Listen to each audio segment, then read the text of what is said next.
this is Professor Politics. You know, I've been reading a whole bunch of old Spider-Man comics lately, and I have to tell you, after looking at all the different ways he's managed to dodge danger and beat up those bad guys, I've come to realize that Spidey's got some moves. The question is, though, does he have the moves like Jagger? All the moves like Jagger, I've got the moves like Jagger, I've got the moves like Jagger. That kid made the rounds on the internet a few years back, although his cousins managed to make a resurgence from time to time. My current favorites are the dancing Kanye from last year's VMA and the dancing Saitama from One Punch Man. Although the long-standing claim with Spider-Man specifically is that he's able to dance to any song you throw at him. So with that claim in mind, there's only one thing we can do. Let's put him through his paces.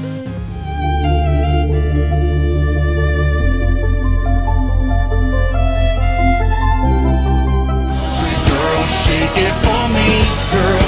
Shake it for me, girl. This is wartime, this is our time, we won't be denied. Feed the fire that is raging inside. This is no time. Look at me now, look at me now, oh. That was pretty cool, right? No matter what song you manage to throw at, Spider-Man is able to adapt to the beat and the rhythm in a couple of seconds or less. It's certainly magical to watch, although the reason for why this works has less to do with magic and more to do with this. Wait. Spider-Man's real name is Peter Parker. I'm Peter, and my Dodge Neon is parked GERD outside of the third spot away from my building. 3. 3 is the number of the Illuminati, which is actually a playing card game. A game of coexist sticker is adhered to the bumper of my car, which was made in 2001. 2 plus 0 plus 0 plus 1 equals 3. The sticker is led by Pac-Man, and 3 is both half of the sum of the letters comprising his name and the number of lives initially given in the original arcade game. Half, life, 3, oh my. Conspiracy theories are rather popular and have managed to find a nice little niche for themselves here on the internet. They range across all levels of absurdity and potential truth, starting from things that are alarming but utterly false, like the idea that the 2004 Madrid train bombings was a false flag operation, and ranging to an absurd series of events set up by the Church of Scientology to infiltrate the United States government called Operation Snow White, which is actually true. Whether it's a media reference, a meme, or an ardent believer, we are utterly inundated with facts about how the world actually is. And although this seems nice and confined to the internet, the fact of the matter is that this has a tangible impact on the real world, and not all of these impacts are just, comedic or small.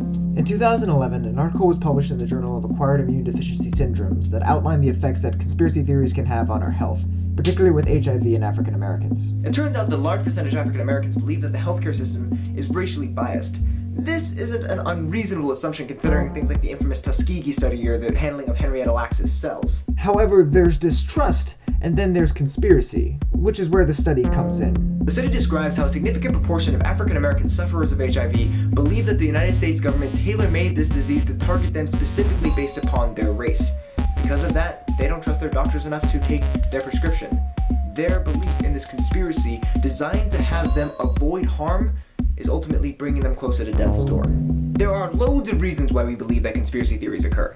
Political theorists such as Christopher Hitchens argue that they are the exhaust fumes of democracy. It's a natural and unavoidable result of modern large societies.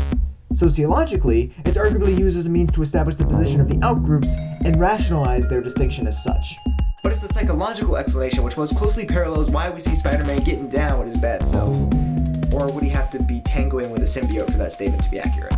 Conspiracy theories are premised on the idea of piercing through randomness, of uncovering the connections that underlie our lives by finding the things hidden in plain sight, the knowledge that those who are in the know feel like that is need to know, so that you now, know. And our brains are incredibly good at finding such patterns and extending their supposed rules into the future. For instance, if I showed you this image, which do you think would come next? 4, right? Well, no. It's actually 5. This is a sequence of classically prime numbers. Which, by the way, yes, I know that 1 is no longer considered a prime number, but 2 things. 1, that's how I was taught in elementary school. So just like those people with Pluto, this is where I am planting my flag in the dirt. I don't know why, it's inexplicable, but I was taught that as a kid, and I'm sticking with that story. And 2, we really shouldn't exclude 1 from this group, because after all, it's already the loneliest number. We extrapolate the pattern and predict the next number in the sequence, but we do so based upon the sorts of patterns that our brains are already familiar with, especially in low information environments, which you may recognize are exactly the sorts of places that conspiracy theories tend to thrive. Your brain is also really good at overemphasizing and oversampling those things that it deems to be important, which is an nifty little trick in our everyday lives because this allows us to focus on the things that matter. But in the case of conspiracy theories, it allows us to overemphasize things that aren't actually there and disregard disconfirming evidence. It was actually in play when I showed you the pattern earlier too. The numbers surrounding the main sequence weren't random. They're actually the next 4 prime numbers that follow after 5. It was a hint. But the information it contained was deemed to be extraneous by your brain, so you went with the pattern that fit. But there are also times when there is no rhyme or reason, or if there is, it's certainly beyond our ken. But we will still come up with a pattern and then rationalize it after the fact because that's just how our brains work. This ability to create an overarching narrative structure out of randomness is called apophenia, and it explains why we see Dancing Spider-Man work. Although, to be honest, the Dancing Spider-Man pattern isn't exactly random, but it's close enough for all intents and purposes. Watch Spidey dance again, and this time don't watch for when his movements sync.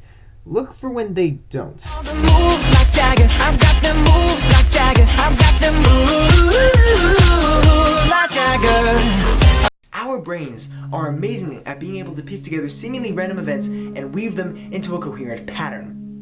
Obvious problem, however, is that we may be a bit too good at this to the extent that we think that we see the way that society's strings are being pulled when there may not be any strings there at all.